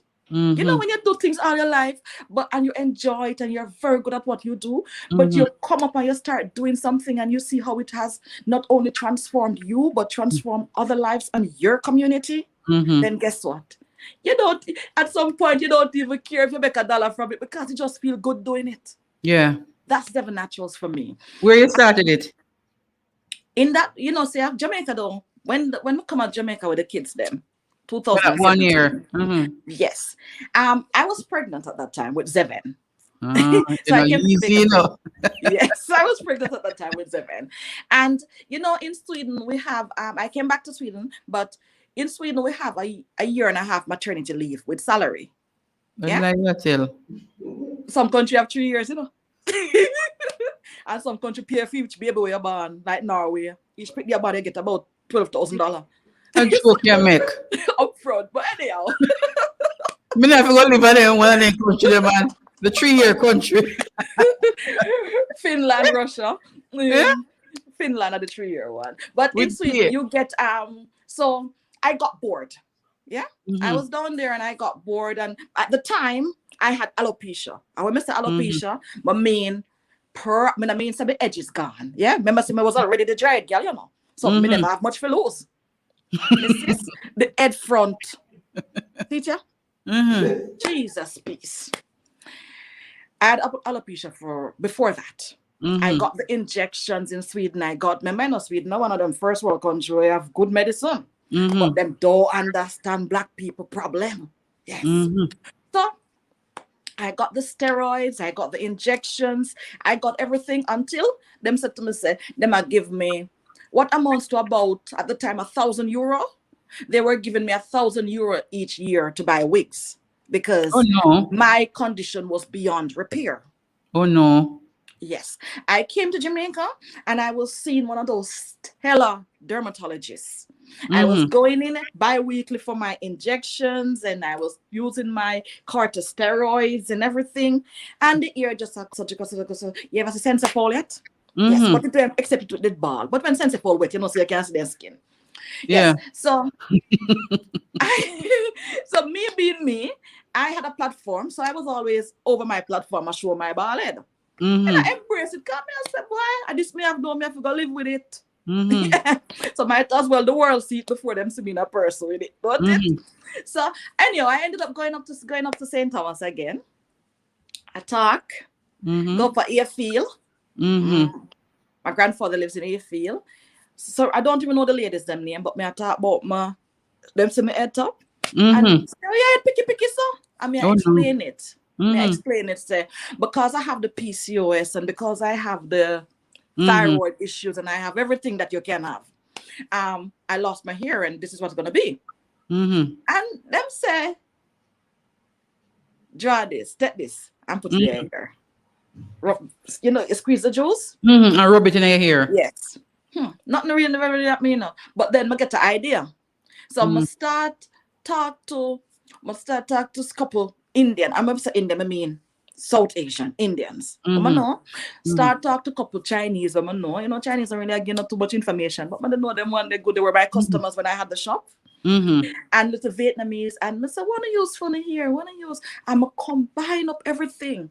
At the time I asked I couldn't get it in Jamaica, most of the stuff then. So I bought it online and asked the ex-husband to ship it to Jamaica for me. Start putting another year. Mrs. I start feather. I start to feather. I say, wait. Something can't go on. Yeah. So I'm go back again. Back up at St. Thomas. This time I go in the bottom yard. Speak to Miss Hyacinth. I can't call her name because enough recipe she give me for my products them. Speak to Miss Hyacinth. On the first Sunday from the Carlton. She say, you know, so you can't put this and you can't put that. But this is the first time I do it. It's stinky. Jesus, peace, man. I feel good or it stink. So the hair start to grow. So you were doing this now for yourself. Yes, but I was doing it on Mm-hmm. on my platform then. So the hair grew. All of a sudden, when I take no injection, never cheap, 11,000 a week or 17,000, I don't remember, a week. When I take no injection, when I take no medication, when I eat differently, because I love my food, shows. And the hair is growing. Yeah. I knew a couple people that had, them have the little spots, them and the little hair, so. Could I get nobody for try it, Mumsel? Not a single soul that tried for me. You know what I have to do? Them not take you I on. have to send it to Sweden. And beg couple white friend me know we have them little ear problem for try it for me. When for them ears start grow too, I said, Anybody can use it. Yes, and I this my granny when that chat about when she said your name shall be on everybody's lips, so make them go and call your name. So, but there, and luckily, the people that followed me on social media, they understood what was going on. Them started supporting the overseas one. Then, Yeah. took a while for the Jamaican ones to hop on, and that was how it went. You were doing soaps too, Shanafi. Yes, the soaps was kind of before the onion oil still. The Okay. soaps were supported by the Jamaicans. Yeah. And one of the reasons was the same thing in St. Thomas, the same as I said, I go there because mosquito bite up my big son. He's very, very light. He's very light. So him look terrible if mosquito bite him. And we went to this hospital out in Mobi, out on the South of Rosal. I don't think it's still there anymore. Yeah, man, And the people them maybe because I didn't have a Jamaican passport at the time, or my son never have it. Just for see the boy 30,000. I'll to this day I still talk about it. Yes, in a foreigner, yeah.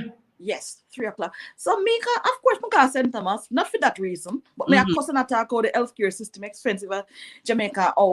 Me get it back from insurance as well, but it was whatever. And the same lady, Miss Hyacinth, say, so you don't know a fever grass. How your grandpa no got coffee up a here feel. I make you mix them up and put pan in kin. Look at boy red and fussy. Something like that. Mrs. Of course, the fussy go and no mosquito no come close. Look at, so you have a repellent plus it's gone. So I go, and of course again, I call the ex-husband. He was the ex-husband at the time, but we had a good relationship then. I call him and I say, you can send me buy them something for me. I send come give me. Because me knows I don't have the means to extract the natural oil. And so me make it into a soap and later on into a lotion. That was well supported. Then, because I was always doing my stuff in my little kitchen in Mandeville, people are watch and people start to say, you can't do something for acne, you can't do something for hyperpigmentation, you can't do something for this, you can. And I saw it just, me say, wait. One time we used to have this and that. My granny used to burn coal and then she'd take the coal and she'd put for our skin and nobody's and the castor oil and nobody's skin not pretty like a few one. We the poor but the skin weren't pretty. Yeah. So with the coconut I oil. started incorporating the things from my childhood into soap form. And started up a business out of Jamaica. But why? Jamaica go sometime when you come to the red tape and one time you don't really have the right name and you don't have the right kind of look. Saying in Jamaica for some people you have to kind of look a certain way for them to take you serious as a business person. Yeah, I know.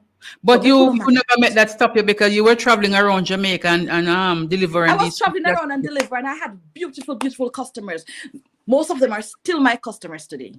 Shanafi, I saw you on on Facebook and the soap them in a Mandeville and you'd leave Mandeville and I deliver to the western side. Stop at St. Anne, come at Trelawney. So I start get the soap and then go Portland. And I drive around. I drive around with the babies in the car and you drive around with the bus. You know what I mean? Yeah, because when you want something, you have to do it, don't it? And I admired you from that time to say, you're going to leave Mandeville to go sell soap. And that is, I don't ball down people price. If I suffer it, I suffer because you would have put in where me can't put in. Thank you. But I want a little soap. Then not so much money if you want a little soap, but you don't know the energy. You don't know the time where that Thank person you. that put into that kind of product. And we know we have that problem as Jamaican people. We love ball down people price. That's why I'm gonna do it. I know. So I've been lucky in that department. I have been lucky. I think we at Seven Naturals attract a customer group that actually understands the quality of what they get and the work that goes into not only making the products, but legalizing the products, marketing. Well, I mean, not really spend much for marketing. The customers do that for me. But you see, the thing is, it was just making something. You have to have insurance. You have to make sure that they're fit for sale in the European Union. Because you can't make anything and sell America. You can't do it in Europe. What you have to do? What the difference? They have to be legal. They have to come with a toxicology report. They have to come with a safety report. They have to be uploaded to Brussels. There's a portal for cosmetics. Each year in Sweden, Germany, and Slovenia has that thing where you have to pay out per product that you have on the market to the Swedish Medical Licensing Board. So, and look at it this way: me as a little small fry, I have to pay the same amount of money where say AstraZeneca pays for each of them products or on its own, because it's just that price for each product. But I have to have insurance because I sell mainly to the US. I have to have a huge liability insurance for that day when the lawsuit come. So it is not just make all of that factors into price and what the products does. That is also what the team that I have working with. So, yes, that's what I want to talk about. Because it's not you alone. No, it's never me alone. I'm talking about the production, putting the product together. Yeah. So you move from out of your kitchen in Mandeville, and this product is now a world-class product. How you manage? Who the people will help you to just make this be such a massive name, like massive, How much countries the products are now in? How many countries? But what happened was I was and I will say this, and no offense to Jamaica Customs, but I was taking a car. I used to go back and forth pretty often, Jamaica, Sweden, Jamaica, England, pretty often. Your materials to make these come from Jamaica, some of it, right? Yes, the herbs come from Jamaica, but you have from Asia, have from Europe, have from all over the place. Yeah, but what happened was I was receiving a cargo in the airport in Jamaica, and I needed clearance from the Ministry of Health. The goods were cleared by them. No, it was cleared. Don't worry, it was cleared. But the custom officer was giving me her attitude. And and this was why I left Jamaica. I packed up and left.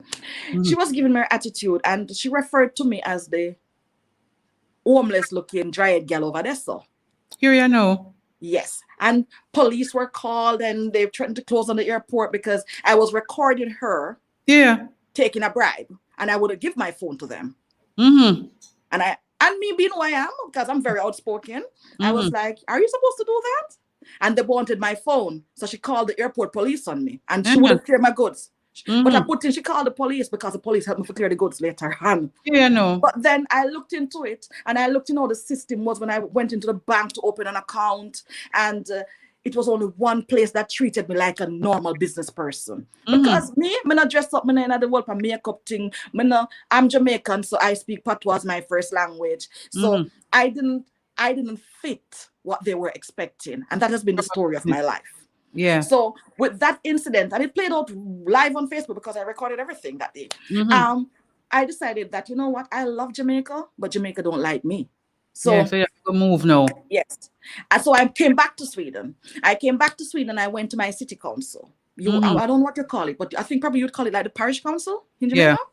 So I went back to my city council and I said, I have this crazy idea. I have these products. They're winning products. I know they're winning products, but I don't know how to get them to the wider market. And later on, I realized that, you know what, that happened in Jamaica. It needed to happen. I needed a platform. Seven Naturals needed a platform that was bigger than the 3 million people in Jamaica. So don't you ever cry for nothing happen. So when I went to my city council in that December 8, 2018, I was already in business for a year, over a year. Yeah. Mm-hmm. And the lady, she just said to me, I will never forget. She said, what you want help with? I said, I want finances. I want this. I want that. I want that. She got on her phone. She was a business director. She got on her phone and she said, really? You're doing this, you're doing that. You made them yourself? And she didn't mean it in a way, but in Sweden, you see, when somebody asks you, you really made that yourself? Or did you really go to school in Sweden? You know what I mean? Yeah? But she didn't mean it that way. Because you're melanated, you're not supposed to reach this. But she did not mean it that way. They have been very supportive. So it was such a coincidence. At the same time, like a couple months later, she gave me, I got a grant from the European Union. Whoa. Yes, she was instrumental in it. I got a grant from the European Union, and at the same time, like I think like the February, the SDC had invited me to St. Thomas, to their business fair in St. Thomas, because you know the Malta was not good now come from St. Thomas. Yes, St. Thomas. And I went back to her and I said, you know, I got invited by the SDC. I explained what it was in Jamaica, and my city council paid the fare and the hotel. Whoa. Because I was taking something, because they saw the export potential in the brand. So you were right when you said Sweden is good to you. Sweden is very good to me. Yeah. So they have been behind me. Every grant from the European Union. They gave me a consultant that didn't come cheap. I think the consultant cost them about 12,000 euros. In the later ages, in 2019-20, the pandemic, when they came back to me and say, oh, we see your brand is growing. So Sweden has a risk capital company, a bank, you can say a government bank, a risk capital bank. And they said, you know that we identify your brand as one of the fastest growing brands in Sweden. And you know what they did? They invited me to some courses. They gave me a branding specialist. He was the head of Microsoft before in Europe, in Northern Europe. And I call him the guru. And they took me under their wings, and everything I wanted, my little parish council, you call it, because I live in a parish of only about 5,000 people, a deep rural me live. And that was why I was able to get so much help, because we qualified for European Union grants because it was so rural and I could provide employment. So what Jamaica didn't see, Sweden saw. You know, we're short-sighted though. Yeah. We lack vision in this country. Yes. And even when I wanted to start, I said, you know what, I look and I say, the black population in Sweden is just 2.2%. So Sweden is not going to make it for me. When I wanted to focus on export, they were there again, gave me somebody to work with. When I couldn't find good prices, that lady was there again. She's retired now. She was there again along with the guru, finding me good contracts with UPS and FedEx and those. They were so I didn't do it on my own. And Lawrence, and I was working at the time. And Lawrence, big up the boss. Lawrence, who left his life, gave up working, gave up everything, and played Mr. Mom. So I could realize the dream. Mr. Mom. Took a lot of beating for it. Enough man laugh after him. But talk to me about that gratefulness. Because I Mara call it house husband. Yeah. No, yes. Talk to me about that part, Shanafi, because guess what? A lot of us women, we want to achieve, but you see, life is a balance, right? Exactly. Life is a balance. And if we strike the right balance, we both can win. Yes. So it's not you up there and me down here. So exactly. We have to do the thing on a balance. When you put it on the scale, it must level. Yes. Talk to me about that aspect of the work, because I call it work now. That aspect of the business where you have this person who would have had his life. And him see the vision too, you know. I see him see the vision why I can say, you know what, I'm going to give up this to achieve here, so, and to help this person to achieve, because when she wins, all will win. Let us backtrack to 2016. Yeah, talk to me about the part there, yeah. Back when I met Lawrence, 2015, back when I met Lawrence, I was working somewhere else. And I used to go up really early in the morning. And I was having the little African supermarket online. I had it online first. So I used to talk to him in the morning, like You know, when you just meet somebody, yeah, you know. So one day him said to me, say, why you always go up so early? I'ma say, may I go work? And now, before I say anything, for those who don't know Lawrence is a guy from the ghettos of Spanish Town, Central Village and Lakes Pen. No, Man in the street, him know the street. Is a man from the street. All right. Now, and Mr. Him say what? I'm say, you know, say, in order for me, don't go up 5 o'clock and go to school, because I was working at the time in a kindergarten, and you have to provide care as long as parents are going to work. If they work night, you have to have night kindergarten. If they work 4 o'clock, you have to have 4 o'clock kindergarten for them. Because Sweden is a country where women work. Most mothers work. So anyhow, he said to me back in 2016, what can you do? I'm going to say, you know what? I say, give me a song.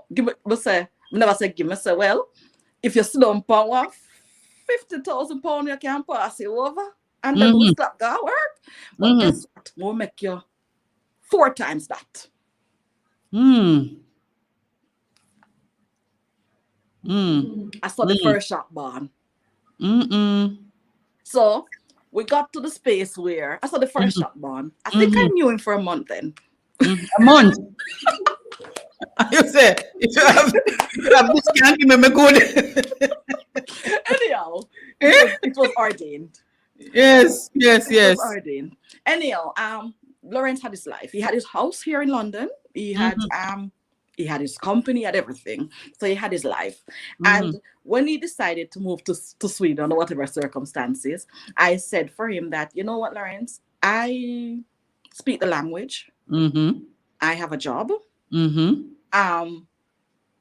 And as you can see, I know how to make money. So if the idea is that you're going to come here and work, the relationship is not really going to work, because I need somebody that is going to support me. Okay. Support the vision I have. And I explained it, that I see too many women suffering and in poverty and all of that. So I want to do this. And him never asked me nothing. Him just fit into it. He just fits into the role. And yes, he eventually started working for the company. But and for that, I'm forever grateful, because if he had not done that, and I had to be juggling the children, working, all of this, then Zeva Naturals would not be Zeva Naturals. Because he jokingly said he's the muscles and I'm the brain. That's what he says. Yes, man, Lawrence are the boss. Big up yourself, Lawrence. You have to put your family the way that works for you, and not necessarily what society says is normal. Yes, that was our norm. And that's one of the things I admire about you. You really not go with what people say and what people think. So you go the opposite. You flip the script and make it work for you. You can only live your life, so you have to live it your way. Yeah. These women that you're empowering, talk to me about that part there. But I'm not You there. are. All these boss ladies who you have all over the world. How that coming now? How? Yes. So what happened is, so we have the brand, and I started off doing the cosmetics and all of that. And every now and then somebody will come and say, I have this problem. I mean, just push up a couple of herbs, give them and push up a couple of that and whatever. But I have always known that if you live your life to its fullest potential, you generally leave a legacy behind you. And because I wasn't from the right side of the fence, and I had less than ideal life, and because I was exposed youngly to a lot of abuse, including sexual abuse, I realized that poverty plays a role in women staying in abusive relationships and situation. And I had if I may say so myself, I had the power to change that for somebody. So I decided that I look back at my life and I said, had my mother or my grandmother had the finances, would life, I like my life now, but would I have taken that path to where I am now? And you know what I said? And it was in the time now when you see everybody do this multi-level marketing. Yeah. and the illusion that they're running a business. You know, you have all these black women, You never see nobody but black woman. Mm-hmm. I advertise all of these things. Mm-hmm. I say, oh, I'm a business owner. And I said, you know what? I'm going to change that. Mm-hmm. I am going to change that. I am going to grow my brand. Yeah. Because I'm a charity, may I run a business.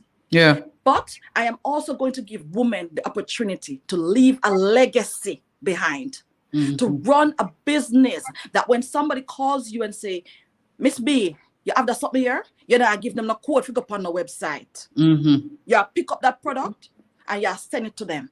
Because you have a business. Because you have a business. Not only do you have a business, me not hustling, you have a registered business. Mm-hmm. So when time flood come, you can go benefit from whatever your government is handing out because you're paying taxes. Mm-hmm. When your pitney grow up little later on, we move our society from being consumers. That was what I wanted. I wanted to move my black society from being consumers to being producers, manufacturers, from being employees to being employers. For our children to have a choice. Do I continue the legacy my parents had started? Or am I go out there to make them tip in my neck or they hate me because I'm black and more educated? So that was the single motivation behind the business model I chose. Some people used to laugh after me and say, a charity I run because guess what? But guess what? It's for the legacy. And it's for these women because, you know, the thing is, you see, if you take a woman and not necessarily that these men are in poverty, but you see, if you take a woman out of poverty, a 3 generations. You have taken out a whole heap of people. 3 generations. And everything usually changes at the 3rd generation. You notice that 3rd generation immigrants don't call themselves immigrants.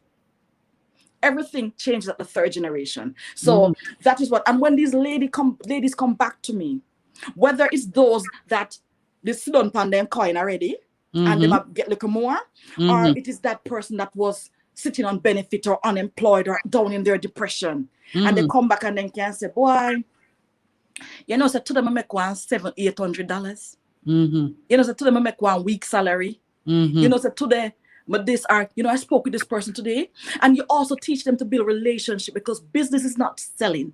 We're not selling anything. We're offering a solution to problems our community have.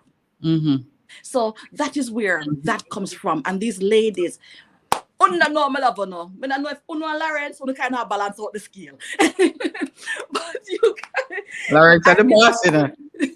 Lawrence is the boss. To them because guess what? They have also played their role in growing the brand. In allowing me to focus on making the products, dealing with the little more difficult customers, while they take care of everything else. You know, because if you have a root, you must have a branch, otherwise someone will burn you. Yes, yeah. So they are really the branch. Big up those women now. Big them up, big them up, big them up wherever they are. So wherever you are, from Jamaica, how many countries Japan, the products in? You know, so you better me ask which country it's not there. Exactly. Exactly. But it's everywhere, and wherever we're not, we ship. But we have I think most probably are in the US. Most sellers are probably in the US. I'm big up to the customers because without the customers, we wouldn't have been here. From the days of me wrapping it in cling film. Yeah, you remember you were a customer then. Yes. The days of wrapping it in cling film. So thanks to the customers. Thanks for those who have mentioned Zeva Natural's name in rooms I never set foot. So, Shanafi, we have 8 minutes to go, but I want to ask you something. You never imagine, say, 2 hours will just run off so quick.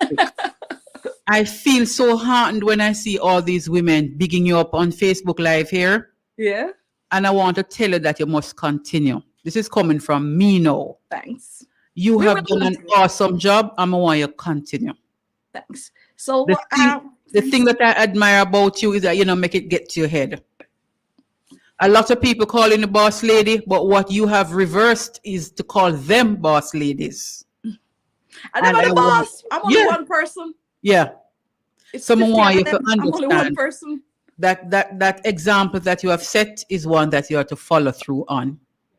I'm trying, and I hope other people that go around and say, you can't do business as a woman. The majority are Jamaicans. We have Guyanese, we have Bajans, we have Black American, African Americans, but the majority are Jamaican women. Yeah. And me, the one, debunk the myth that women can't work together. But let me tell you something else, Miss B. You know, say, some of those ladies are now co-owner of the brand.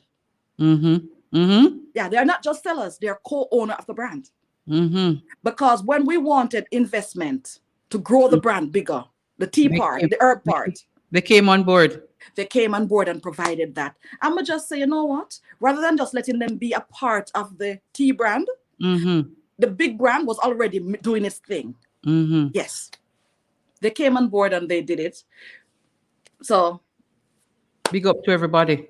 But women can work together, and only we are the only people who are going to take ourselves out of our situation. And I always say, for Black people, the first freedom we need to focus on is economic freedom, because it's money we talk. Money, yeah. Economic freedom. Every other freedom is secondary, because that money will put you there. Me know that. Rooms where I wouldn't be invited, me still turn down Kamashai, but places where I wouldn't be invited, no, people wouldn't look for me. Them have to give you respect now. Me not like it, so me really don't turn up for most of them, but you don't like the limelight. No, it's not. It's not your kind of thing. It's not. No, not yet. Not yet. Not yet. Whenever we make it to Forbes, then. Okay. Yeah.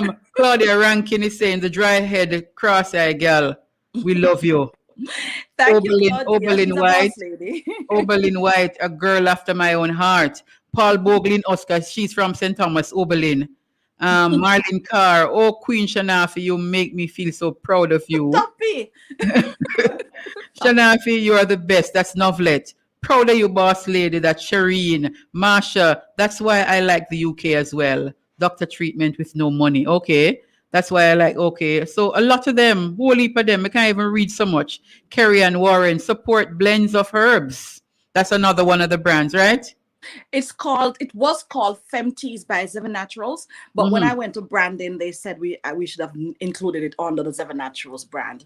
And you know the thing, I'll never say it ordained somewhere, man. It was written somewhere. Written. There's nothing else I can say. And somebody's saying, does anyone know if it's in New York? We have about 8 sellers in New York. Okay, so Anita, maybe you want to hook up with Seven Naturals and find out. You could be a reseller in New York. Marsha, Kerry, and the Seven Natural brand. So people just bigging you up left, right, and center. Thanks. So my dream is to return to Jamaica. Not physically myself. I'm still shaking up from that experience. But based on the life I have had, I want to provide employment in Jamaica. And St. Thomas, Jamaica, right out of Yala, so me have a piece of land there. I want to return, and I want to take a lot of these producers there are amazing talents in Jamaica when it comes to cosmetics, but their products cannot legally be sold in Europe. And I mean, if you're not selling Europe, you're really not selling anywhere, because that's where you know that your product's right. Yeah. So I want to go back there, and those people that were the teenage mothers, the high school dropouts, the windshield guy. You want to work with those people? Yes, I want to provide them a sustainable income, a skill, and it will happen. And that's the Seven Naturals vision. Girls like me who lived under extreme abusive situations as teenagers, I want to provide those mothers a safe home. And when I've done that, then somebody else from the Boss Lady crew can take on the baton. Because I don't always want to be. I don't necessarily need to be steering it from the front. Yes. I don't necessarily need to be steering. Yes. There are more capable people when it comes to the corporate world in the brand than I am. Shana, I just make the products. Thanks. It was very good having you here. I would have listened to you all evening. May I tell you? We have 2 minutes to go. We have 2 minutes to go. Tell us in Swedish it was nice being here? Devayete bro at the Buda in May for the program. Me here program. Me here program. And people, quickly, one of the other things that I like about you, Shanafi, it is not just that it was my book, but when you realize that I had a book out, she bought 5 copies. Usually people that buy one, she want 5 copies. And you didn't even see me. You left the money with somebody and me leave the book with the person. I want to thank you for that kind of support that you give. When you give, you also receive. Thank you, Shanafi. Really, really nice having you this evening. And big up yourself. Go ahead, girl. Thank you. Sorry for the nervousness. No, man, you're good. You're good. You're good. You're good. You did come out strong. You're good. Really, really love you being here with us. Me like it. Enjoy your time in the UK. Yeah, we came here to establish in the UK. So we came here to set up production and manufacturing and take on the United Kingdom market. And you're going good. That's an example for Black people here that they can follow. Yes, we will always follow you and we will always be inspired by you and your family. Big up Lawrence for me and big up the children. All the very best, Shanafi. Love you, Mama. Thank you. Easy. Have a good one because Saturday morning already, not true? Yes, Baba, 2 o'clock. 2 o'clock, 2 o'clock. You can get some sleep now. Thank you, Shanafi. All the very best. Everybody who joined us, all your boss ladies who joined in, and all your friends who joined. We really had a lively live this evening. Thank you so much. Everybody, take care. Sooner again next week. Come back with us. Fit FM 96.7, Cultural Mix, Bev Moonchild saying out and over, or over and out, whichever one. Take care, everybody. See you next week.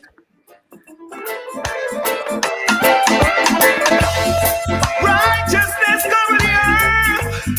Little children play.